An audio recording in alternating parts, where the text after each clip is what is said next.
ওইভাবে নামাজ পড়ো যেই নামাজের মধ্যে আছে মনোযোগ, ওই নামাজ পড়ো যেই নামাজের মধ্যে আছে ভয়। তুমি নামাজটা পড়তে হবে এমন ভাবে বন্ধু, একজন নামাজে দাঁড়ালেন, বন্ধুরে আমার, নামাজে যখন তিনি দাঁড়ালেন, দাঁড়ানোর পরে তিনি বলতেছেন আমি নামাজটা এমন ভাবে পড়তে চাই। কিভাবে পড়ি? কই আমি নামাজটা এমন ভাবে পড়ি, যখন আমি নামাজে দাঁড়াই আমার কাছে মনে হয় আমি ফুলচেরাতের পোলের উপর দাঁড়িয়েছি।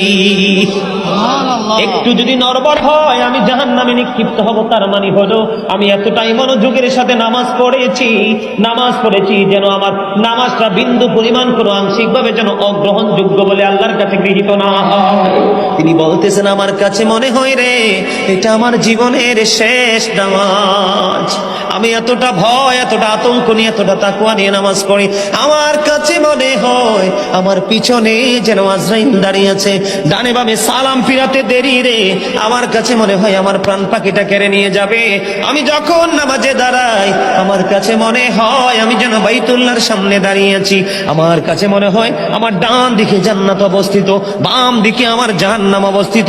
এমন তাকওয়া ভয় নিয়ে নামাজে দাঁড়াই, আর ওই নামাজের জন্যই রয়েছে বড় সফলতা। বলুন না সুবহানাল্লাহ।